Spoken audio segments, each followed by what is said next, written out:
இசையிலேயும் கல்வியிலேயும் முதல் தரத்திலே நிற்பது கேரளம். கேரளத்திலே எல்லாருக்கும் பாடத் தெரியும் ஓரளவுக்கு. அதனால் நீ என்ன தவறான இசைக்கு சரியான பாடல்னு எங்கள் ஊரில் வந்து கதை விடுற, நாங்கள் சரியான இசைக்கு சரியான பாடலையே இசைத்து காட்டுகிறோம் என்று இன்றைக்கு மேடையிலே அந்த இளைஞர்கள் அற்புதமாக ஒரு முழு நேர கச்சேரியை நிகழ்த்தி காட்டினார்கள். அது எனக்கு முன்னுரை போல இருந்ததே தவிர பாதிப்பாக தோன்றவில்லை. ஒரு இசை என்று சொன்னால் ராகம், தாளம், ஸ்ருதி இதெல்லாம் சரியாக இருக்கணும். அது கூட பாடலும் சேர்ந்தால் அது முழு கச்சேரி. சில சமயத்திலே அந்த பக்கவாத்தியங்களிலே சற்று தொய்வு ஏற்படலாம், எங்கேயாவது கொஞ்சம் ஸ்ருதி பிசகலாம். ஆனால் கேட்கிறவர்கள் அத்தனை பேர் ஒன்றும் ராகந்தாளம் பல்லவியெல்லாம் தெரிஞ்சவங்க இல்லை. ஆனால் பாட்டிலே ஸ்ருதி தவறுமே ஆனால், பாட்டிலே இசை தவறுமே ஆனால் கேட்பவர்கள் உடனே சொல்லிவிடுவார்கள், என்ன சார் பாடுறான், ஒன்றுமே இல்லை. அதனால் பாடல் மிக முக்கியம். அந்த சுற்றி இருக்கிற பக்கவாத்தியத்திலே கொஞ்சம் ஏற்றத்தாழ்வுகள் இருந்தாலும் சரியான பாடகர் பாடுகிற போது அதை சரி கட்டி விடுவார். சில சந்தர்ப்பத்தில் பாடுவோம், பாடகருக்கு தொண்டை கட்டி இருக்கும், இவர் ஏன் பாட வந்தார்னு கேட்குற நிலைமை இருக்கும், ஆனாலும் வந்துடுவார் சபாவில். அப்படி ஒரு பாடும்போது அவராலேயே பாட முடியாது, முதல் வார்த்தையை சொல்லி நிறுத்தி விடுவார். பாக்கி இருக்கிறத பக்கத்தில் இருக்கிற பக்கவாத்தியக்காரங்க நிறைவு செய்வாங்க. அது சரியில்லை. பாடல் சரியாக இருக்கணும். சரியான இசைக்காக இருந்தால் பாடல் நன்றாகவே அமையும். இசை தவறிப்போனாலும் அதற்கேற்றாற் போல இல்லாமல் பாடலை சரியாக பாடுவது தான் ஒரு உண்மையான சங்கீதம். பழைய படத்தில் ஒரு என்எஸ் கிருஷ்ணன் காமெடி வரும். அவர் ஒரு ஊரிலே கச்சேரி செய்வ போவார். பக்கவாத்தியக்காரர்கள் அந்த ஊர்க்காரங்களே வெவ்வேறு ஊர்லேருந்து ஏற்பாடு பண்ணியிருப்பாங்க. கடைசியில் பார்த்தா வரமாட்டார். வயலின்காரனும் வரல, மிருதங்கக்காரனும் வரல, இவர் மட்டும் போய் நிற்கிறார். பக்கவாத்தியம் வேணுமே. அந்த நேரத்தில் அவசரத்தில் மிருதங்கத்துக்கு பதிலாக தப்படிக்கிற ஒருத்தனை கூட்டி கொண்டு வந்து உட்கார வச்சுட்டாங்க.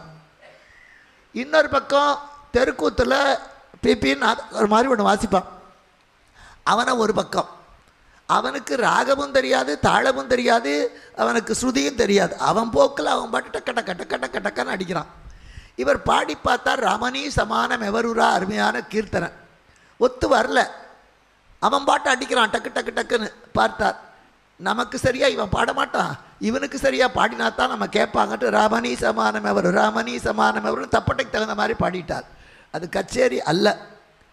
அந்த இசை சரியாக இல்லை என்றாலும் எந்த காரணத்தை கொண்டும் பாடுகிறவர்கள் பாடலிலே பிசகு செய்யக்கூடாது. இதுதான் தவறான இசைக்கு சரியான பாடல்.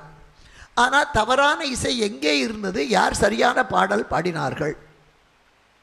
இசை என்று சொல்லுகிற பொழுதே நம்முடைய இதிகாச புராணங்களிலே, இலக்கியங்களிலே நிறைய இசையை பற்றி பேசப்படுகிறது. ஆனால் ஒரு எதிர்மறை நாயகனே மிகச்சிறந்த ஒரு இசைஞானியாக, அற்புதமான இசை வள்ளலாக விளங்கினான். அவன்தான் தென்னிலங்கை மன்னனான ராவணன். அவனுக்கு இலங்கேஸ்வரன் தான் பேர். ராவணன்கிற பேர் அவனோடது அல்ல, இலங்கேஸ்வரன் என்ற பெயர் தான். கைலை மால்வரை சிவபெருமானும் பார்வதியும் அமர்ந்திருக்கிறார்கள். அப்பொழுது ராவணன் புஷ்பக விமானத்திலே போகிறான். போகிற போது அந்த இமயத்தின் உச்சி சிகரமான கைலாசம் இவனுடைய போக்குக்கு இடைஞ்சலாக இருந்தது. என்ன பண்ணணும், இவன் ஒதுங்கி போயிருக்கணும். ஆனால் அவன் ராவணேஸ்வரன், லங்கேஸ்வரன். அவனுக்கு தான் என்ற அகங்காரம் மட்டுமல்ல, அவன் எல்லா விதத்திலேயும் சிறந்தவன். 1000 மறைப்பொருள் உணர்ந்த அறிவு அமைந்தவன். புலஸ்தியருடைய முனிவருடைய வம்சத்திலே வந்தவன். தாய்தான் அரக்கி, தந்தை முனிவர். அத்தனை வேதங்களையும் கற்றவன் யார்னா ராவணன் தான். 1000 மறைப்பொருள் உணர்ந்து அறிவு அமைந்தான். அறிவது வேற, உணர்வது வேற. நெருப்பில் கை வைத்தா சுடும், இது அறிவது. ஆனால் அந்த சூடு எப்படி இருக்கும்னு கை வச்சு பார்த்தவனுக்கு தான் தெரியும், அது உணர்வது. இவன் வேதத்தை கற்றவன் மட்டுமல்ல, அந்த வேத சாரத்தை முற்றும் உணர்ந்தவன் அவன். அப்படிப்பட்டவன் வேத நாயகனான இறைவன் இருக்கின்ற கைலாயத்தின் பக்கம் வருகிறான். அந்த இடத்திலே செம்புக்கு களிம்பு இருப்பது போல, நெல்லுக்கு உமி இருப்பது போல அவனுக்கும் கொஞ்சம் தான் என்ற அகங்காரம் வந்தது. புஷ்பக விமானத்தை நான் ஒதுக்கி ஓட்ட மாட்டேன், இந்த மலையை ஒதுக்கி ஓட்டுகிறேன். இதை கண்ணதாசர் ரொம்ப சுலபமாக எளிமையாக சொன்னார். ஒரு பணக்காரன் வீட்டு கோழி முட்டை ஏழை வீட்டு அம்மிக்கல்லை உடைக்கும். இதை கேட்குற போது பைத்தியக்காரத்தனமாக இருக்குது. கோழி முட்டை போய் அம்மிக்கல்லை எப்படி உடைக்கும்? பணக்காரன் வீட்டு கோழி முட்டை ஏழை வீட்டு அம்மிக்கல்லை உடைக்கும். புறம்போக்கு நிலத்தையெல்லாம் வளைச்சி போட்டு ஒரு அரசியல்வாதி பிரமாதமாக ஒரு பங்களா கட்டிட்டான். சுற்றிலும் இருக்கிறதெல்லாம் குடிசை. அங்கே வாழுகிறவர் ஏழை மக்கள். அவர்கள்கிட்ட கிரைண்டர், மிக்சி இப்போல்லாம் எல்லாம் இலவசமாக தமிழ்நாட்டில் கொடுத்து, நம்ம வீட்டில் கூட இல்லை, அவங்க வீட்டில் 4-5 இருக்குது. அதனால் அப்போ இல்லை, அவங்களுக்கு பெரிய இட்லி மாவு தோசை மாவெல்லாம் அரைக்கெல்லாம் தெரியாது. ஏதோ 2 மிளகாயும் புளியும் உப்பு வச்சு ஒரு அம்மிக்கல்லை நசுக்கி அந்த கூழுக்கு தொட்டு கொண்டு சாப்பிடுவார்கள். அதுதான் அவங்க வாழ்க்கை. அதை நசுக்கிறதுக்கு ஒரு கல் வேணும். நல்ல சிறப்பான அம்மிக்கல் கிடையாது. ஏதோ ஒரு கல்லை கொண்டு வந்து வாசலில் போட்டிருக்கிறார்கள். அந்த கல்லில் தான் இதை வச்சு நசுக்குவார்கள். இப்போ பக்கத்தில் எதிர் வீட்டில் பெரிய பணக்காரனோட வீடு. இப்போ நம்ம எல்லாம் பார்த்துருப்போம், வண்டியில் இறங்கினோம்னா அப்படி சரிவலாக இருக்கணும். ஏறத்தான் நம்ம முன்னோர்கள் கற்றுக் கொடுத்தார்கள். இப்போ நாம் இறங்க கற்றுக்கொண்டு இருக்கிறோம். அதுதான் தப்பு. வீடு என்பதே மிக அர்த்தம் உள்ளது. வீடு என்றால் முக்தின்னு அர்த்தம். நீ இல்லறத்திலே வாழுவதே உன்னுடைய கடமைகளை சரியாக செய்து ஆண்டவனிடத்திலே அடைய வேண்டும். அதுதாண்டா, அதுக்கு ஒரு இடம் கொடுக்கணும். குடும்பம் இருக்கிற வீட்டு வாசலில் தான் வந்து அம்மா தாயே பிச்சை போடுன்னு கேட்பான். குட்டிச்சவர்கிட்ட போக மாட்டான். அதனால் ஏழைக்கு தர்மம் செய்து உறவினர்களை காப்பாற்றி இறைவனை வழிபாடு செய்து உன்னுடைய கிரகஸ்தாசிரமத்தை சரியாக நடத்தினால் உனக்கு வீடு பேர் கிடைக்கும். அதை கொடுக்கறது இந்த வீடு தாண்டான்னு சொல்கிறதுக்காகத்தான் அதுக்கு பேர் வீடுன்னு பேர். இப்போ வீடுன்னே சொல்கிறதில்ல, ஹவுஸ். அர்த்தத்தோடு சொன்ன தமிழனுடைய வார்த்தைகள் எல்லாம் இன்றைக்கு அனர்த்தமாக மாறிக்கொண்டிருக்கிறது. அதுக்கு அடுத்ததே வீட்டு வாசல்லேருந்து படினா 2 அர்த்தம். படினா ஒழுக்கம்னு ஒரு அர்த்தம். நீ படி, வாழ்க்கையிலே பலவற்றை படித்துக்கொள், பலவற்றை கற்றுக்கொள். நல்லதையும் கெட்டதையும் தெரிந்தாலும் கெட்டதை நீக்கிவிட்டு நல்லதை பற்றிக்கொள். படிப்படியாக முன்னேறு. இதுதான் படி. ஒன்று மேலே ஒன்றா. அது 3 படி இருக்கணும், 5 படி இருக்கணும். லாபம் நஷ்டம், லாபம் நஷ்டம், லாபம்னு முடியணும். முடிவில் நஷ்டம்னு முடிஞ்சால் நஷ்டம்தான் வரும். இப்படியெல்லாம் வச்சுருந்தாங்க பெரியவங்க. அதை தாண்டி போனால் நடை, ரேழிம்பாங்க. தஞ்சாவூர் பக்கத்தில் இல்லை, அதை ரேழிம்பாங்க. சிலர் நடைம்பாங்க. இங்கே என்ன சொல்வீங்கன்னு தெரியாது. நடை. அந்த நடை என்றாலே ஒழுக்கம்னு அர்த்தம். நடை தாண்டினாத்தான் கூடம். இன்றைக்கி ஹால்னு சொல்கிறோமே, அது கூடம். எல்லாரும் கூடி இருக்கக்கூடிய இடம்தான் கூடம். ஒரு நல்லது கெட்டது நடக்கணும்னா எல்லாரும் இந்த கூடத்தில் தான் கூடுவார்கள். வீட்டில் இருக்கவங்களாம் சாப்பிட்றோன்னா அந்த கூடத்தில் தான் எல்லோரும் உட்காந்து சாப்பிடுவார்கள். ஏதாவது ஒரு விஷயத்தை டிஸ்கஸ் பண்ணோன்னா தான் அதில் தான் கூடுகிற இடம் கூடம். அந்த கூடத்தில் உட்காந்து ஒருத்தன் சாப்பிட்டுட்டு இருக்கான், இன்னொருத்தன் மனைவி கிட்ட கொஞ்சி கொண்டு இருக்கான், ஒருத்தன் ரூபா நோட்டை எண்ணிகிட்டு இருக்கான் கூடத்தில். அப்போது இப்போ மாதிரி இருந்தால் வாசக்கதவை திறந்த உடனே ஹாலில் தான் கால் வைக்கணும்.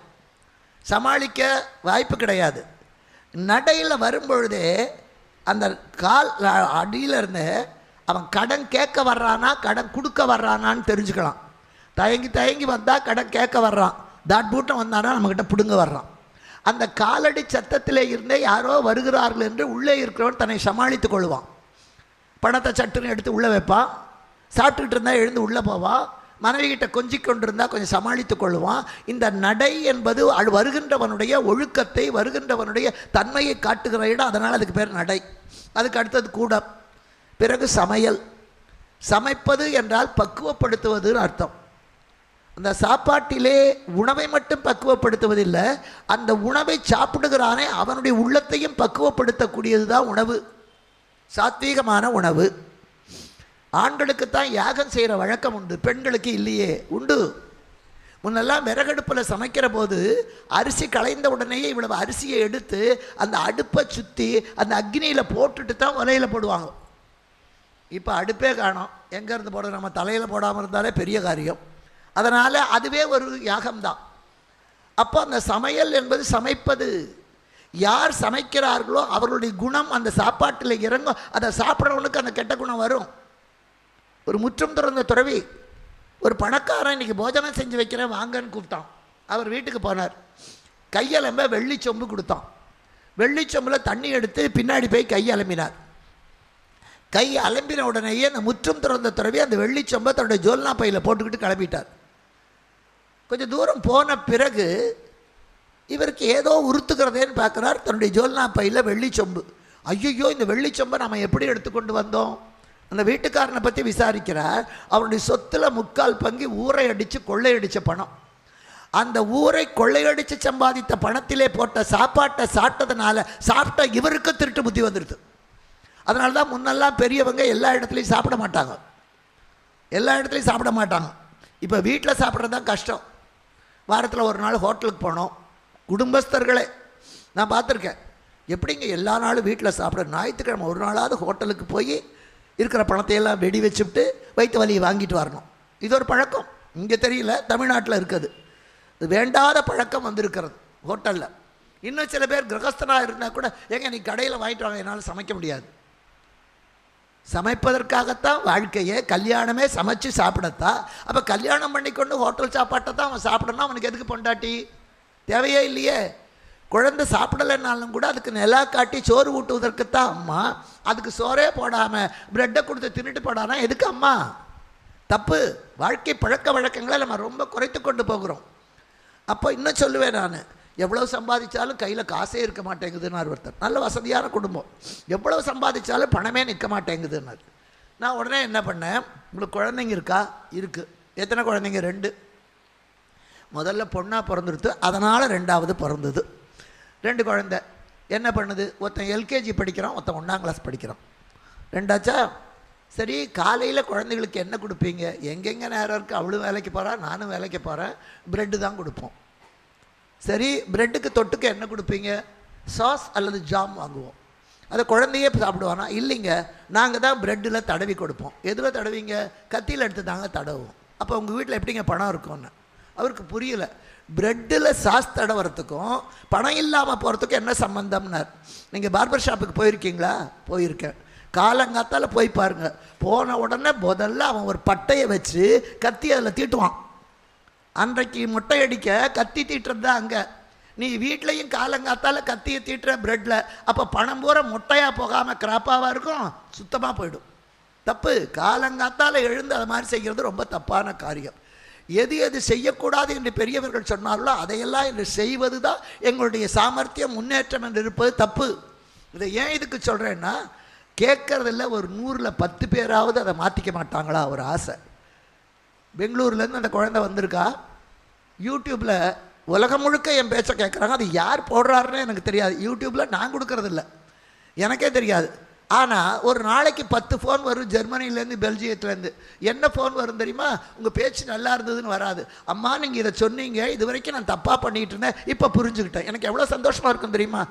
ஆகா, 4 பேராவது திருந்துவதற்கு இந்த பேச்சு பயன்படுகிறது. அதுக்காக வேண்டியாவது நிறைய படிக்கணும், இன்னும் நிறைய தெரியாத சொல்லணும். புத்தகம் என்பது நமக்காக பிறர் செய்கிற தவம், பேச்சு என்பது அடுத்தவருக்காக நாம் செய்கின்ற தவம். இப்போ அதே மாதிரி இங்கே வாழ்க்கையிலே எதெல்லாம் செய்யக்கூடாதோ அதையெல்லாம் செய்யாதே என்று சொல்லிக் கொடுப்பதற்குத்தான் நம்ம அன்றாட வாழ்க்கையிலேயே எல்லாத்தையும் வைத்தார். இந்த வீட்டில் எல்லோரும் உசுரோடு தான் இருக்காங்க. எப்படி தெரியும்? இப்போல்லாம் தெரியறதே இல்லை. உங்கள் கேரளாவில் எப்படியோ, எங்கள் ஊரில் எல்லாம் 25 வருஷமாக ஒரு வீட்டில் குடியிருக்கேன். எதிர் வீட்டில் யார் இருக்காங்கன்னு எனக்கு தெரியாது. மூஞ்சி பார்த்தா தானே தெரியும். வெளியும் வரமாட்டாங்க, பேசவும் மாட்டாங்க, ஒன்றும் இல்லை. அப்போது முன்னெல்லாம் வாசக்கதவை திறந்து வாசலில் கோலம் போடுவோம், தெரிஞ்சோ தெரியாமலோ. ஒரு வீட்டு வாசலில் 8 மணி ஆகும் கோலம் போடலைன்னா பக்கத்து வீட்டுக்காரங்க என்ன அவங்க வீட்டு வாசலில் கோலம் போடலையே, கதவே திறக்கலையே, என்ன ஆச்சோன்னு நினச்சி கதவை திறந்துட்டு உள்ளே வருவாங்க. நம்ம செத்து கூட போயிருக்கலாம், அவங்க பார்த்தா தான் தெரியும். இப்போ அதெல்லாம் கிடையாது. செத்து போய் 10 நாள் கழித்து நாத்தம் கூட அடிக்கிறதுல எல்லாம் கண்ணாடி. எப்படி தெரியும்னு தெரியாது. யாராவது உறவினர்கள் ஃபோன் பண்ணி பார்த்து அதை எடுக்காமல் போனால் அதுக்கு பிறகு கதவை உடைச்சி இதெல்லாம். அப்போ எதுக்காக? வாசலில் கோலம் போடுவதே ஆல் ப்ரெசன்ட். இந்த வீட்டில் எல்லோரும் உயிரோடு இருக்காங்க, அந்த மார்க்கு தான் லேண்ட்மார்க். யாராவது இறந்து போய்விட்டால் 1 வருஷம் வரைக்கும் அந்த வீட்டில் கோலம் போடக்கூடாது. அப்போ என்ன அர்த்தம்? வாசலில் கோலம் இல்லைன்னா அவங்க வீட்டில் யாரோ போயிட்டாங்க. இப்படி சொல்லாமலேயே எல்லா செய்திகளையும் அடுத்தவருக்கும் சரி குடும்பத்துக்கும் சரி அனுப்பி வைத்து அதை புரிந்து கொண்டு வாழ கற்றுக் கொடுத்த நாடு இது. இந்த நாட்டிலே வேதங்கள் கற்றுக் கொடுத்ததை முழுமையாக கற்றுக்கொண்டவன் ராவணன். உணர்ந்து கொண்டானா என்பது பின்னால். ராவணன் பிறந்து பல ஆண்டுகளுக்கு பிறகுதான் ராமாவதாரமே. ராமாவதாரம் பிளான்ட் அவதாரம், மற்றதெல்லாம் திடீர்னு வந்தது. நரசிம்மாவதாரம் திடீர்னு வந்தது. அவருக்கே அங்கே வரணும்னு தெரியாது. இதில் இருக்கானாடான்னு கேட்டான். சாணிலும் முளன் ஒரு தன்மை அணுவினைச்சதை கூறிட்ட கோணிலும் முளன் இன்னின்று நீ அறைந்த கற்றூணிலும் முளன் நான் பிரகலாத. ஐயோ இவன் சொல்லிட்டானே டக்குன்னு அந்த இடத்துல வந்தார். அதை ஒன்றும் பிளான் பண்ணல, எந்த தூணில் வரணும் என்னென்னலாம் இல்லை. அதுக்காக தான் முன்ன காலத்துலலாம் வீட்டில் தூண் வச்சு தான் கூட இருக்கும். அந்த தூணில் தான் கயிறு கட்டி தயிர் கடைவாங்க. தூணில் காலை வச்சுட்டு நிற்காதேம்பாங்க.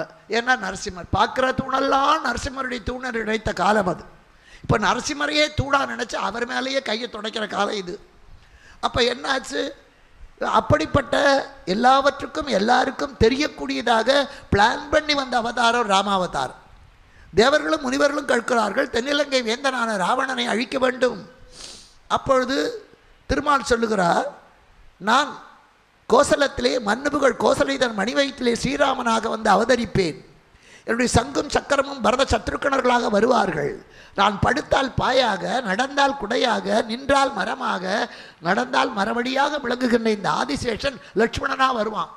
தேவர்களே, நீங்களும் முனிவர்களும் குரங்குகளாகவும் கரடிகளாகவும் வந்து பிறவுங்கள். யார் யாருக்கு எந்த பாட்டில் சொல்லி கொடுத்து இன்ன இடத்துல வாங்க, நான் இந்த இடத்துல வர்றேன், அத்தனை திட்டமிட்டு செய்யப்பட்ட நாடகம் ராமாவதாரம்.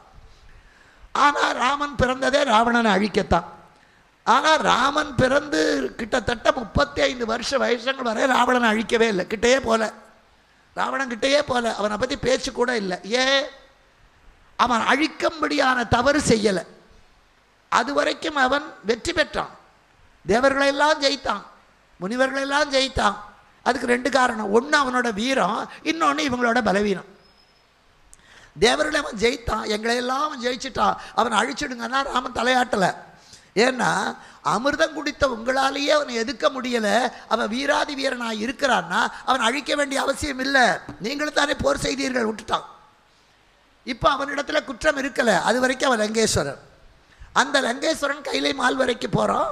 அந்த வழியில் தடுக்கிறது இமயம். அதனால் நகர்த்து போகாமல் அதை தூக்கி வைப்பேங்கிறான். அதை தூக்கி நகர்த்தி வச்சுட்டு போவேன். அதை தான் சொன்னேன். பணக்காரன் வீடு கட்டிட்டான், அவனுக்கு தினம் புதுசாக அன்னன்னைக்கு இடுற கோழி முட்டையை சாப்பிட்ற வழக்கம். இந்த சாப்பாட்டுக்கு செலவு பண்ணுகிற நேரத்தை படிக்கிறதுக்கு செலவு பண்ணால் நம்ம உருப்பிடுவோம். அப்படி இல்லை. எழுந்திரிக்கும் போதே இன்றைக்கி என்ன சமையல், முதல் வேலை அதுதான். இன்றைக்கி என்ன சமையல், கத்திரிக்காய் கறியா, வேண்டாம் வேண்டாம், இன்றைக்கி கத்திரிக்காய் கூட்டு பண்ணு. இதில் ஒரு பெரிய டிஸ்கஷன் பட்டிமன்றமே வீட்டில். எத்தை தின்னாலும் ஒரே நாளே சாக போகிறோம், தின்னுக்கிட்டே தான் இருக்க போகிறோம். அதை ஒரே நாள் மாதிரி எதையோ ஒன்று வயிறு ரொம்படும், அவ்வளோதானே, கிடையாது. அது பெரிய பிரச்சனை. இட்லிக்கு தொட்டுக்க சட்னியா, வெங்காய சட்னியா, தேங்காய் சட்னியா. நிகழ்ச்சிக்கு போகிற வீடுகளில் கேட்பாங்க, எங்க நான் ஒன்று கேட்குறேன் சொல்லுவீங்களாம்மா. நான் ஏதோ பாவம் இலக்கியத்தில் கேட்பாங்களான்னு கேளுங்கம்மா. எங்கள் இட்லிக்கு புதுசாக ஏதாவது ஒரு சட்னி சொல்லி கொடுங்களேம்மாங்க.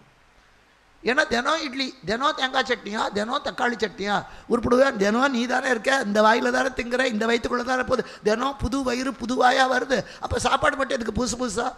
தேவையில்லையே. ருசி மாறலாம், ஆனால் அதுவே வாழ்க்கை அல்ல. சாப்பாடு வாழ்க்கைக்கு தேவை, ஆனால் சாப்பாடே வாழ்க்கை அல்ல. தூக்கம் வாழ்க்கைக்கு தேவை, தூக்கமே வாழ்க்கை அல்ல. அலங்காரம் வாழ்க்கைக்கு தேவை, அலங்காரமே வாழ்க்கை அல்ல. அதை புரிஞ்சுக்கணும், எதுக்கு முக்கியத்துவம் கொடுக்கணும்னு. இவனுக்கு என்ன பழக்கம்னா, தினம் புதுசாக வைக்கிற கோழி முட்டையை உடைச்சி சாப்பிடுவான் தூங்கி எழுந்த உடனே. அதுக்காக கோழி வளர்ப்பான். சில பேர் எவ்வளோ உயரத்துக்கு போனாலும் அந்த பரம்பரை புத்தி மாறாது. மீன் விற்கிற செம்படவத்திக்கு லாட்ரியில் 10 லட்சம் விழுந்து பங்களா கட்டி கொடுத்தாலும் அவளுக்கு மெத்தையில் படுத்தா தூக்கம் வராது. அந்த மீன் கூடையை தலையில் வச்சுட்டு தூங்கினா தான் தூக்கம் வரும். ஏன்னா பழக்க வாசனை. அது மாதிரி இவனுக்கும் பணம் சம்பாதிச்சிட்டான். ஒழுங்காக படித்து வேலை பண்ணி சம்பாதிச்சா பரவாயில்ல. இது குறுக்கு வழியில் எலெக்ஷனில் நின்று ஜெயிச்சு ஊரடித்து கொள்ளையடித்த பணம். கேரளாவில் இல்லை, எங்கள் தமிழ்நாட்டில். அதனால் இதை தமிழ்நாட்டில் சொல்லுவீங்களான்னு தைரியமாக சொல்லுவேன். அதனால் அங்கே என்ன ஆகிடுது, இவனுக்கு அந்த பழக்கத்தை மாற்றலை. கீழ்மட்டத்துலேருந்து வந்தவன் அந்த கோழி முட்டையை சாப்பிடணும். அதுக்காக தினம் அந்த கோழியை அந்த வேலைக்காரி போகிற போது வாசலில் அந்த கோழியை வச்சு ஒரு கூடையை போட்டு மூடிட்டு போவான். எதுக்காக? கோழி தப்பிச்சுட்டு மேலே இல்லை, கோழி வைக்கிற முட்டை வெளியே போயிடப்படாதே, அதனால் அதை மூடி வச்சுட்டு போவான். ஒரு நாள் அவன் ஏதோ ஞாபகத்தில் டிவி பார்த்துக்கிட்டே வீட்டுக்கு போயிட்டா கோழி கூடையை வச்சு மூடலை. அதுக்காக கோழி முட்டையிடாமையாக இருக்கும், அது முட்டை வச்சுடுது. அதான் சரிவாக வச்சுருக்காங்க. முன்ன படிப்படியாக ஏற வச்சோம். இப்போ எல்லார் வீட்லேயும் வாழ்க்கை இப்படி சரிவு. ஏன்னா ஸ்கூட்டர் போகிறதுக்கு வசதியாக சரிஞ்சுக்கிட்டே போகிறோம். நம்ம நேற்றைக்கு மாதிரி இன்றைக்கி இல்லை. இதுவும் சரிவாக இருக்குது. இந்த கோழிக்கு அதெல்லாம் தெரியாது, அது முட்டை இட்டுட்டு போயிடுது. அந்த முட்டை அந்த சரிவில் உருண்டுக்கிட்டே வந்து எதிர்த்தாப்பில் ஒரு ஏழையோட வீடு, அது உருண்டு கொண்டே வந்து அங்கே வாசலில் ஒரு கல் போட்டிருக்கான். அந்த கல்லில் தான் மிளகா அரைக்க. அந்த கல்லில் போய் இந்த முட்டை இடிச்சுது, உடஞ்சி போச்சு. இவன் முட்டை கேட்குறான் காலங்காத்தால், முட்டை இல்லை. வேலைக்காரி சொன்னால், ஐயோ நான் மூட மறந்து போயிட்டேங்க கூடைய. என்ன ஆச்சு? அப்போ என்ன சொல்லணும்? கோழி முட்டை உருண்டு போய் கல்லில் இடித்து உடஞ்சி போச்சு, அதுதானே சொல்லணும். எப்போ சொல்ல மாட்டோம். நாம் இப்படி போவோம், எங்கேயோ வேடிக்கை பார்த்துக்கிட்டு வாசப்படியில் இடிச்சுக்குவோம். நெத்தியில் என்ன சார் காயம்னு கேட்டால், வாசப்படியில் இடிச்சுக்கிட்டே நீங்களும் சொல்ல மாட்டீங்க, நானும் சொல்ல மாட்டேன். வாசப்படி இடிச்சுடுத்து. என்னமோ நம்ம ஒழுங்காக இருந்த மாதிரி, அது என்னமோ இளையராஜா மியூசிக்கில் டங் டங் டங் டங் டங்னு நம்ம மேலே இடிச்சுதா? இல்லையே. நம்ம தப்பை உணர மாட்டோம். வேலைக்காரின்னு சொல்கிறா, ஐயா அந்த கோழி முட்டையை அந்த எழுத்து விட்டு அம்மிக்கல் உடைச்சிடுத்து. அம்மிக்கல் வரல. இதை கேட்ட உடனே இவன் என்ன பண்ணான்? அந்த அம்மிக்கல் இருக்கிறதுனால தானே என் வீட்டு முட்டை உடஞ்சது, அந்த அம்மிக்கல்லை எடுத்து உடைங்கிடாங்க. இவன் வசதி படைச்சவன். உடனே அந்த அம்மிக்கல்லை பேத்தெடுத்தா, கீழே போட்டு 2ஆக உடைச்சிட்டான். இப்போ பணக்காரன் வீட்டு கோழி முட்டை ஏழை வீட்டு அம்மிக்கல்லை உடைச்சிதா இல்லையா? அதர்மம் இருந்தால் எதுவும் செய்யும். அதே தான். இப்போ பணக்கார கோழி முட்டை ராவணன், சிவபெருமான் ஏழை, இருக்க இடமில்லை, சுடுகாடு, கட்ட துணி இல்லை, புலித்தோலை யானை தோலையும் போட்டுக்கிட்டு பிச்சை எடுக்க ஒரு ஓடு கூட இல்லை, மண்டை ஓட்டு கப்பறையில் ஊமத்தம்ம மாலையை போட்டுக்கிட்டு அவர் பாட்டு நொண்டி அடிச்சுட்டு திரியிறார், ஒத்த காலில் டான்ஸ் ஆடிக்கிட்ட. அவருக்கு எதுவுமே இல்லை. இவன் பார்த்தான், சரி ஆள் பாதி ஆடை பாதி இல்லை. அது அழகாக சொல்வார். பார்க்கடலை கடைந்தார்களாம். கடைந்த உடனே முதல்ல விஷம் வந்தது. இந்த விஷத்தை எங்கே வச்சாலும் அது காத்துப்பட்டாலே செத்து போயிடுவாங்க, யாராவது தின்னுட்டான்னா அவன் மட்டும் சாவான்னு அந்த விஷத்தை கொண்டு போய் பரமசிவன்கிட்ட கொடுத்தாங்க. அதுக்கு அடுத்தது பார்க்கடல்லேருந்து மகாலட்சுமி வந்தான். அந்த மகாலட்சுமியை கொண்டு போய் திருமால்கிட்ட கொடுத்தான். ஏன்? பெருமாள் எப்போவுமே பட்டு வேஷ்டி பட்டு சட்டையோடு தான் இருப்பார். அது கல்யாண வீட்டுக்கு வந்தாலும் அப்படி தான், கருமாதி வீட்டுக்கு வந்தாலும் அப்படி தான். நீங்கள் பெருமாள் கோயிலுக்கு போய் பாருங்கள், அலங்கார பிரியன் விஷ்ணு, அபிஷேக பிரியன் சிவன். சிவபெருமானுக்கு 6 கால அபிஷேகம். பல பெருமாளுக்கு அபிஷேகமே கிடையாது, வெறும் அலங்காரம் தான். அலங்காரமாக தான் இருக்கும். பட்டாடை கட்டி கொண்டிருக்கார். இந்த பார்க்கடல் பார்த்து தான், ஆஹா இவர் தான் நல்லா பட்டாடையோடு இருக்கார், நம்ம பொண்ணு மகாலட்சுமியை இவருக்கு கொடுக்கலான்னு அவர் ஆடையை பார்த்து லட்சுமி அங்கே கொடுத்து தான். பரமசிவனை பார்த்துதா, அவர் பிச்சாண்டியாக உட்காந்துருக்கான். இவனுக்கு எதுக்கு பொண்ணு வேண்டாம் ஒன்றும் வேண்டாம், இவனுக்கு விஷம் கொடுத்து தின்னானா யாரும் கேள்வி கேட்பாட இல்லை, அவனுக்கு அப்பா இல்லை அம்மா இல்லை ஊரார் இல்லை உற்றார் இல்லை, அதனால் இந்த விஷத்தை அவனுக்கு கொடு. ஆடை பாதி ஆள் பாதி என்பது இந்த விஷத்தை ஆலகாலம் உண்டவனுக்கும் அந்த சௌந்தரிய நாயகியை மகாவிஷ்ணுவுக்கு கொடுத்ததுலேருந்தே நம்ம தெரிஞ்சுக்கலாம். சொல்லிக்கொண்டே போனால் அது பாட்டு 1 தொட்டால் 9 வந்துகிட்டே இருக்கும். இப்போ இங்கே அதே மாதிரி அற்புதமாக இந்த ராவணன்னு நினைக்கிறான், இது என்ன ஏழை பிள்ளை, சிவபெருமான் எல்லாத்தையும் பொறுத்துக்குவார், அதனால் அவருக்கு சாவே கிடையாது, அவர் பிறக்கவும் இல்லை சாகவும் மாட்டார், அந்த கைலாசத்தை தூக்கி வைப்போன்னு எடுத்தான். அப்போ பார்வதி கேட்குறான், கொஞ்சம் ஆடுது, ஆடாத மலையும் ஆடுது. அப்போ பார்வதி கேட்டால், என்னங்க மலை ஆடுதேன்னா. பரமசிவரை பார்த்து சிரித்தான். அவள் சொன்னான், இருந்தது ஒன்று அதுவும் போச்சுன்னா.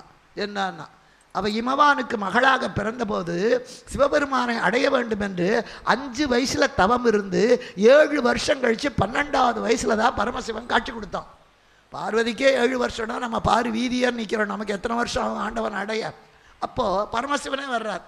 வந்த உடனே ஏமா போயும் அந்த பரமசிவனை கல்யாணம் பண்ணிக்கிறதுக்காக இவ்வளோ தவம் பண்ணுற, எத்தை கண்டு நீ இச்சை கொண்டாய் மகளே, எதை பார்த்து நீ ஆசைப்பட்ட? சுத்த பகித்தியக்காரன் கங்காதர் தோகையே முன்னவன் பேயுடன் ஆடிய ஆட்டுக்கோ காளை மாட்டுக்கோ ஏந்தும் ஓட்டுக்கோ சுடுகாட்டுக்கோ எதை கண்டு ஆசைப்பட்ட? அவன் ஏந்திர அந்த மண்டை ஓட்டு கப்பறைக்கா, இருக்கிற சுடுகாட்டுக்கா, அந்த கயட்டு மாட்டுக்கா, எதை கண்டு ஆசைப்பட்ட? ஒரு ஸ்கூட்டர் கிடையாது, ஒரு நல்ல வேஷ்டி கிடையாது, இவனை பார்த்து எதுக்கு ஆசைப்பட்ட? அப்போ பார்வதி சொன்னான், உலகத்திலேயே பெரிய வீடு எங்கள் வீட்டுக்காரர் வீடு தான், உலகத்திலேயே ரொம்ப உயரமான கைலாசம் தான். பார்வதி சொன்னால், என் புருஷனோட வீடு தான் கைலாசம், அதை யாராலும் அசைக்க முடியாது, உயர்ந்த இடத்து பிள்ளையத்தான் நான் காதலிக்கிறேன்.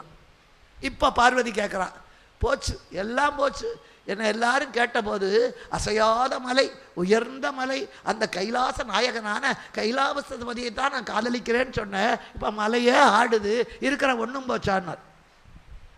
அடுத்தவன் கேலி பண்ணால் பொறுத்துக்கலாம், இந்த வீதியில் கேலி பண்ணால் வீதியை மாற்றிக்கிட்டு அடுத்த வீதிக்கு போகலாம். சொந்தக்காரன் கேலி பண்ணால் அவங்க கூட பேச்சுவார்த்தையை குறைச்சிக்கலாம். பொண்டாட்டியை புருஷனும் பொண்டாட்டியும் கேலி பண்ணால் எங்கே போக முடியும்? தினம் மூஞ்சியில் முடிச்சு தான் ஆகணும். இப்போ பரமசிவன் பார்த்தான், அதில் எல்லாரோட பொண்டாட்டி வீட்டுக்குள்ளே இருப்பார், இவர் பொண்டாட்டி உடம்புல பாதியிலேயே நிற்கிறார். இவர் எங்கே ஓடுவார்? அதனால் பரமசிவன் பார்த்தார், யார் மதித்தாலும் மதிக்கலைனாலும் இவன் மதிக்கணும். பார்த்தார், கால் கட்டை விரலால் ஒரு அழுத்தினார். இப்போது தோள் கொடுத்து தூக்குகிறான் ராவண. அந்த மலை அழுந்துகிறது, இவனால் நிமிர முடியலை. அப்போ வாகீச பெருந்தகை பின்னால் நாவுக்கரசராக பிறந்தவர் முன்னமே அவனுடைய முனியாகி தவமுயன்றார், அன்னவனை சூலை மடுத்து ஆட்கொள்வேன். நாவுக்கரசர் புராணத்தில் வரும். உன் தம்பி இந்த திருநாவுக்கரசராக மாறப்போகிறான இந்த மருள் நீக்கியார் போன பிறவியிலேயே என்னை அடைய தவம் செய்தா அவனுக்கு வைத்த வலி கொடுத்து காப்பாற்றுவேன் சிவபெருமான் திலகவதியார் கணவரை வந்து சொல்கிறார். இப்போ அந்த வாகீசர் போகிற போக்கில் சொல்லிட்டு போகிறார், இறைவனுக்கு சமகானம் பிடிக்கும், சிவபெருமானுக்கு சமகானம் பிடிக்கும். போகிற போக்கில் சொல்கிறார். இதை ராவணன் கேட்டான். அவன் எல்லா வேதமும் படித்தவன், ஒன்றும் தெரியாத ஒரு மிலிட்ரி கோட்டில் வேலை செய்கிறவங்ககிட்ட போய் சாமகானம் பிடிக்கணும் அவனுக்கு என்னன்னே தெரியாது. இவன் எல்லா வேதத்தையும் படித்தவன். அதுலேயும் சிவனுக்கு சாமகானம் ரொம்ப முக்கியம். யாகம் செஞ்சாலும் சாமவேதக்காரர்கள் தான் மந்திரம் சொல்லணும், யஜுர்வேதக்காரங்க தான் யாகத்தை பண்ணணும், ருக்வேதக்காரங்கள் தான் அதுக்கு வேண்டியதை தயார் பண்ணணும், அதர்வண வேதக்காரங்க தள்ளி இருக்கணும். இதுதான் சாஸ்திரம், எல்லாரும் பண்ண முடியாது. இப்போ வேதத்தை யார் கேட்குறா? எவன் வேணால் பண்ணலாம். அதனால் இங்கே என்னாச்சு, இவர் உடனே சாமகானத்தை பண்ணின உடனே சிவனுக்கு அந்த பாட்டில் ஆசை மெய்மறந்து போய் காலை கொஞ்சம் எடுத்தான். அந்த நேரத்தில் தப்பிச்சுட்டு வந்துட்டான் ராவணன். அப்போ தான் அவனுக்கு ராவணேஸ்வரன் பேர். ராவணன் என்றால் ஓயாத அழுகை உடையவன். அவன் நிறுத்தாமல் அழுதான். அதனால் லங்கேஸ்வரன் ராவணேஸ்வரன் ஆனான். அது இந்திரஜித் செத்து போன போது இவன் அழுவான். அப்போ கம்பர் எழுதுவார், ராவணன் என்னும் பெயருக்கு சான்றானான். இவன் ஓயாத அழுகையுடையவன். ராவணன் என்ற பெயர் இப்போ இந்திரஜித்து செத்து போய் ராவணன் அழுகிற போது தான் அந்த பெயர் இவருக்கு உண்மைன்னு தெரிகிறது. அப்படிப்பட்ட ராவணேஸ்வரன் லங்கேஸ்வரன். அந்த ராவணன் நியாயமாக தான் இருந்தான். அதனால் ராமபெருமான் அவனை அழிக்கலை. அந்த நேரத்தில் அவனுடைய போராத நேரம் மூக்கறுபட்ட சூர்பனக வர்றா. நான் நேற்றுக்கே சொன்னேன், பெண்களுடைய மார்பு தரையில் படுற மாதிரி விழுந்தால் அந்த குடும்பம் அழிஞ்சு போயிடும். கணவன் இறந்தால் மட்டும்தான் அவள் விழுந்து அழணும், அது வரைக்கும் விழுந்து அழக்கூடாது. இப்போ சூர்பனக நெடுஞ்சான் கடையாக விழுந்த அந்த வினாடியே இலங்கையினுடைய அழிவுக்கு நிச்சயிக்கப்பட்டு விட்டது, தேதி குறிக்கப்பட்டது. எழுந்த உடனே கேட்குறான், மூக்கு அறுபட்டு கிடக்கிறது, மார்பகம் அறுபட்டு கிடக்கிறது, ரத்தம் கொட்டுகிறது, நிற்கிறா சூர்பனக. அவன் எடுத்த உடனே கேட்குறான், யார் இது செய்தனர்? யார் செஞ்சது? உடனே அவன் சொன்னான், மானுடர் தடிந்தனர் வாழினார். எதை சொன்னால் கோபம் வருமோ அதை சொல்கிறான். மனுஷன்தான் வெட்டினான். ஏன்னா ராவணன் மனிதனை ஒரு மதிப்பாகவே நினைக்கல. தேவராலே மூவராலே எல்லாராலே எனக்கு சாவு வரக்கூடாதுன்னு கேட்டானே தவிர வெந்ததை தின்று வந்ததை அனுபவிக்கிற மனுஷனால் எனக்கு சாவு வரக்கூடாதுன்னு கேட்கல. அதுதான் ஆண்டவன். என்னதான் கடவுளை ஏமாத்தணும்னு வரம் கேட்டாலும் நம்ம பதார்த்தனையே நம்ம போவோம். இந்த எறும்பெல்லாம் கூடி சிவபெருமான்கிட்ட போச்சு. பாம்பு கடித்தா எல்லாம் செத்து போய்ட்றான்.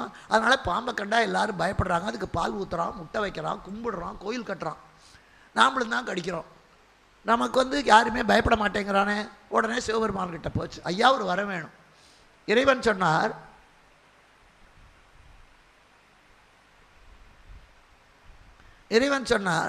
எனக்கு அவசரமாக நான் போகணும், சீக்கிரமாக ஒரே வார்த்தையில் கேளுங்கன்னார். கடிச்சா சாகணும்னுது. கடிச்சா சாகணும். அது என்ன நினச்சி கேட்டது? நான் யாரையாவது கடித்தா அவன் செத்து போகணும், அப்போ தான் பயப்படுவான், கடிச்சா சாகணும். இறைவன் கொடுத்தான்ட்டார். என்னாச்சு? எறும்பு கடிக்குது, நம்ம பேசாமல் இருக்கோம். அது கடித்த உடனே எங்கேன்னு தேடி பார்த்து அந்த இத்தினோடு இரும்ப தேய்ன்னு தேய்ச்சி கொள்கிறோம். கடித்தா சாகணும். அது கடிக்காத வரைக்கும் நம்ம எறும்பு கொல்ல மாட்டோம். அது நம்மளை கடித்தா தான் அதை கொல்கிறோம். கடித்தா சாகணும்னா அது கடித்தா அது சாகிறது. அதனால் வரம் கேட்குற போதே ஆண்டவங்கிட்ட லிஸ்டெல்லாம் போடக்கூடாது. எனக்கு எது நல்லதோ அதை கொடு. ஒரே வார்த்தை, எனக்கு எது நல்லதோ அதை கொடு, அதுதான் கேட்கணும். எனக்கு பொண்டாட்டி வேணும், பிள்ளை வேணும், காசு வேணும் கேட்கக்கூடாது. ஒரு பையன் கேட்டான், எனக்கு பை நிறைய காசு இருக்கணும், எப்பவும் பெரிய வாகனத்தில் நான் போகணும், என்னை சுற்றி பெண்களாக கூட்டம் இருக்கணும், அப்படி ஒரு வரம் கொடுக்கணும். இறைவன் கொடுத்தான். பஸ் கண்டக்டர் வேலை. ஏன்னா அவன் பையன் நிறைய காசு இருக்குது, பெரிய பஸ்ஸில் போகிறான், அவனை சுற்றி லேடி ஸ்பெஷல் பெண்களாக இருக்குது. நாம் கேட்கக்கூடாது, நாம் கேட்டதுலேயே நம்ம மாட்டிப்போம். அதனால் இங்கேயும் என்ன வரம் கேட்க வேண்டும் என்று தெரிந்து கேட்க தெரிஞ்சவன் மானுடர் கொல்லக்கூடாதுன்னு கேட்கல. மனுஷனால் சாவு. அதனால தான் இறைவன் மனிதனாக வந்து பிறந்தான். ராமன் மனிதனாக வந்ததற்கு காரணமே அவனை மட்டும் விட்டு வச்சுட்டான், மனுஷனால் மரணம் வரக்கூடாதுன்னு. இப்போது அவன் இசையிலே ஞானி, அவனுடைய ஆட்சியில் இன்னும் பார்க்க போனால் ராவணனுடைய ஆட்சியில் லங்கை முழுக்க ஏசி பண்ணியிருந்தான். இன்றைக்கி இருக்கிற அரசியல்வாதி அவன் வீட்டை ஏசி பண்ணிப்பான். எங்கள் ஊர்லலாம் அவன் சின்ன வீட்டை ஏசி பண்ணுவான். ஏன்னா புது புது தமிழ் வார்த்தையெல்லாம் கற்றுக் கொடுத்தவன் யாருன்னா எங்கள் தமிழ்நாட்டு அரசியல்வாதி தான். கட்டிக்கிட்டா மனைவி, வச்சுக்கிட்டா துணைவி, இப்படியெல்லாம் தமிழ் கண்டுபிடிச்சவன் அவன் தான். அப்படியெல்லாம் கண்டுபிடிச்ச தலைவர்களெல்லாம் இருக்கார், எல்லாம் ஒழிஞ்சு போயிட்டான்.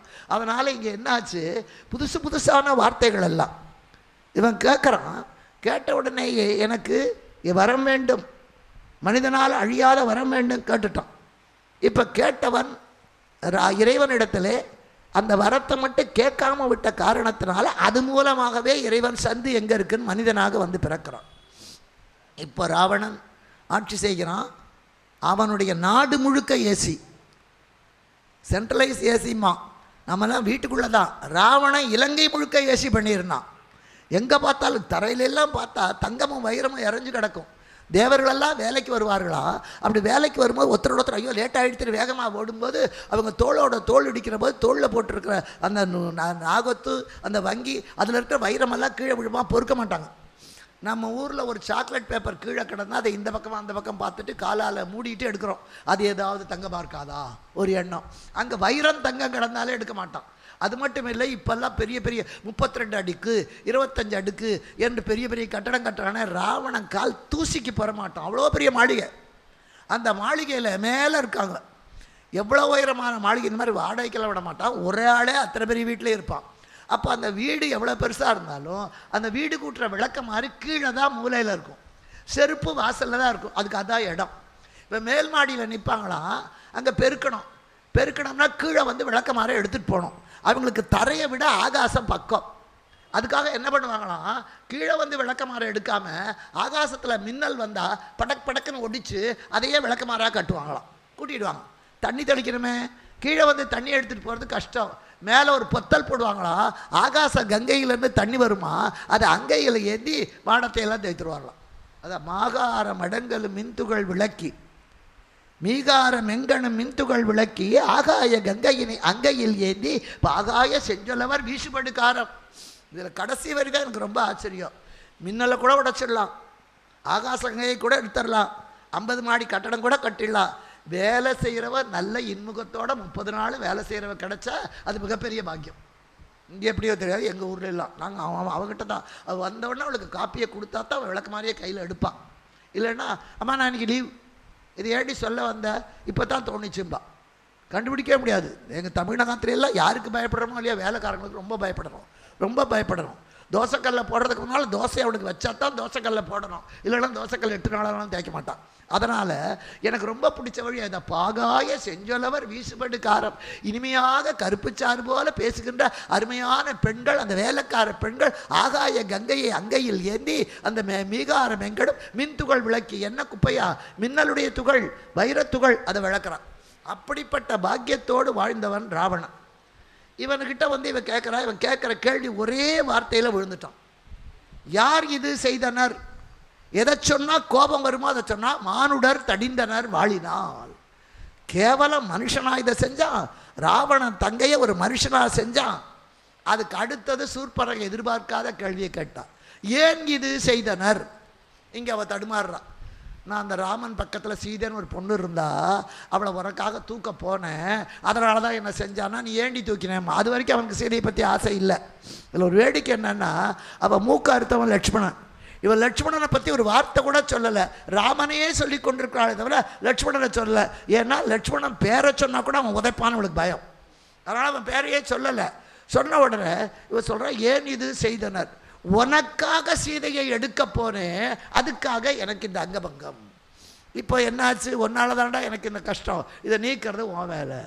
அவன் என்ன நினச்சா, ராவணன் உடனே சண்டைக்கு போவான், ராமலட்சுமணர்களோட சண்டைக்கு போவான். ராவணன் தங்கேன்னு தெரிஞ்சு கூட என் மூக்கையே அரிக்கிற அளவுக்கு அத்தனை தைரியம் பெற்றவர்கள் என்ன செய்வார்கள்? கண்டிப்பாக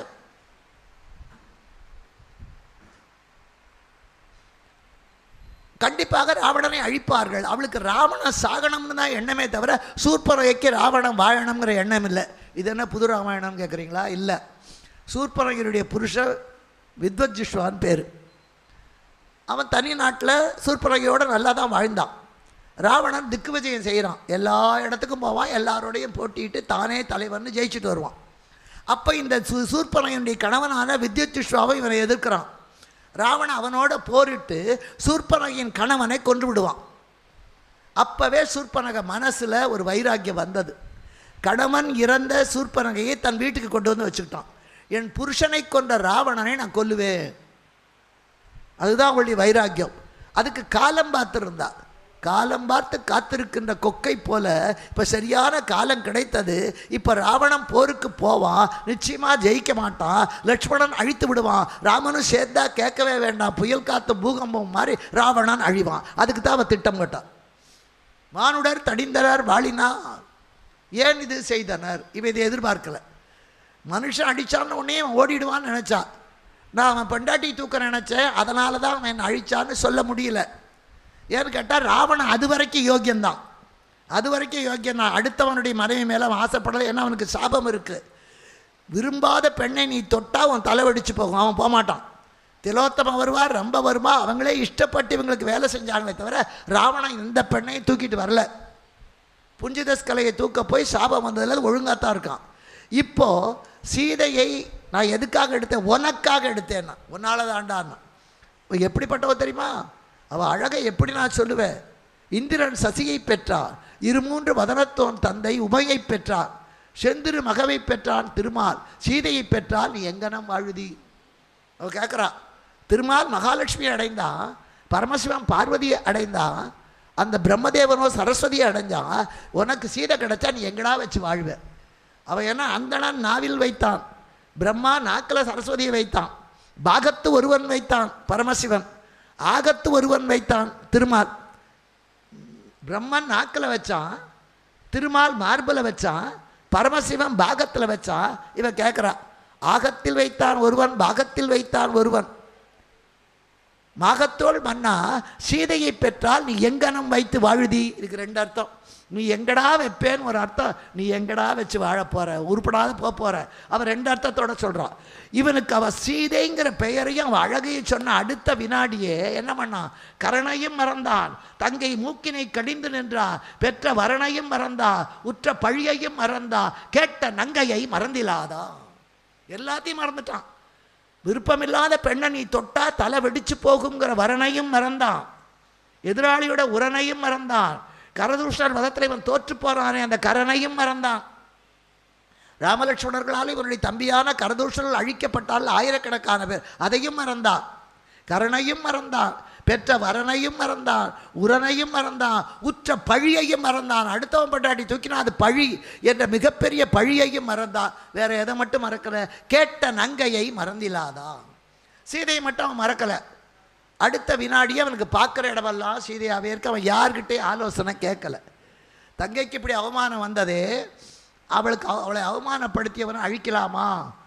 தம்பி விபீஷணங்கிட்ட கேட்கல, கும்பகர்ணங்கிட்ட கேட்கல, பெண்டாட்டி மண்டோதரி கிட்ட கேட்கல, பிள்ளை இந்திரஜித்துக்கிட்ட கேட்கல. இது நியாயமான பகையாக இருந்தால் கேட்டிருப்பா. ஆனால் இது பகை அல்ல, காமம். எனக்கு அடுத்தவன் பெண்டாட்டியை கேட்டதுலேருந்து அவன் மேலே ஆசை, அவளை தூக்கிட்டு வரட்டுமான்னு பெண்டாட்டி போய் கேட்பானா? இல்லை தம்பிக்கிட்ட கேட்க முடியாத விஷயம், யார்கிட்டையும் சொல்ல முடியாத விஷயம், விஷத்தை சாப்பிட்ட மாதிரி துப்பவும் முடியாமல் முழுங்கவும் முடியாமல் தேவையில்லாத ஒரு காமம் வந்து விட்டா அதை சொல்லவும் முடியாது, தடுக்கவும் முடியாது. அதுதான் ராவணனுடைய நிலை. அதனால் யார்கிட்டையும் போய் கேட்கல, யார்கிட்டையும் ஆலோசனை கேட்கல. மாரீச்சனை கேட்டான், மானா அனுப்பினா, சீதையை தூக்கி வந்து வச்சாச்சு. இப்போது இவனுக்கு யார் செஞ்சது தப்புன்னு சொல்லுவா? எல்லாம் முடிஞ்சு போச்சு. யாரையும் கேட்கா. இதுதான் உண்மையான ரசிகத்தன்மை, இதுதான் உண்மையான ரசிகத்தன்மை. அவ்வளோ அக்கறையோடு வந்து சேர்த்தேடி இடம் போகாமல் உட்கார்ந்து கேட்குறாங்களே, ரொம்ப நன்றிம்மா. எனக்கு கிடைச்ச மிகப்பெரிய வெற்றி. 53 ஆண்டுகளாக நான் பேசுகிறேன். பேசாத நாளெல்லாம் நான் பிறவாத நாள். அதனால் இன்றைக்கி அற்புதமாக வந்து கேட்டது ஆனானப்பட்ட அந்த பிராட்டியே வந்த மாதிரி. அதுதான் அற்புதம். சில சமயத்தில் எதிர்பாராததெல்லாம் நடக்கும். இப்போ அதே மாதிரி இங்கேயும் கேட்ட நங்கையை மறக்காமல் இவங்க யார் ஆலோசனையும் கேட்காம சீதையை கொண்டு வந்து அசோகவனத்தில் வச்சாச்சு. அதுக்கப்புறம் தான் எல்லாருக்குமே தெரியும். ஏன்னா அந்த புறத்துக்கே போல, மண்டோதரியவே பார்க்கல, அரசியல் சபையும் கூட்டலை. அவன் பெரிய அரசன், அவன்கிட்ட நினச்ச நேரத்தில் போய் பேச முடியாது. நம்ம சாதாரண ஒரு முனிசிபாலிட்டி கவுன்சிலர்கிட்ட அவன் பிள்ளையே போய் பேச முடியல எங்கள் ஊரில். அதுக்கு அப்பாயின்மெண்ட் ஆர்டர் வாங்கி அதுக்கு 4 நாள் காவல் இருந்து போய் பேசணும். அவன் லங்கேஸ்வரன், மிகப்பெரிய மன்னன், தேவர்களுக்கெல்லாம் அரசனாக இருக்கான். அவங்ககிட்ட போய் யார் பேசுவார்கள்? இந்த நிலையிலே ராவணனை சீதையை கொண்டு போனது தெரிந்து ஆஞ்சநேயர் வந்து இலங்கையே நெருப்பு மூட்டிட்டு போயிட்டார். ராமாயணம் பூரா சொல்ல முடியாது, வாய்ப்பு கிடைத்தால் பூரா சொல்லலாம். இப்போது இலங்கையே அழிச்சாச்சு. இப்போ ராவணனுக்கு முதல் தோல்வி. இப்படி சிம்மாசனத்தில் உட்காந்துருக்கான், எல்லார்கிட்டையும் சொல்கிறான். ஆஹா, அப்போது ராவணங்கிட்ட கேட்க முடியலே, முடிஞ்சு போச்சு, சீதையை கொண்டு வந்து வச்சாச்சு. இப்போது இலங்கையே அழிபட்டு போச்சு. இவனுக்கு முதல் தோல்வி அப்போத்தான். எப்போவுமே மனுஷன் மேலே மேலே ஜெயிச்சா என்ன சொல்லுவான்?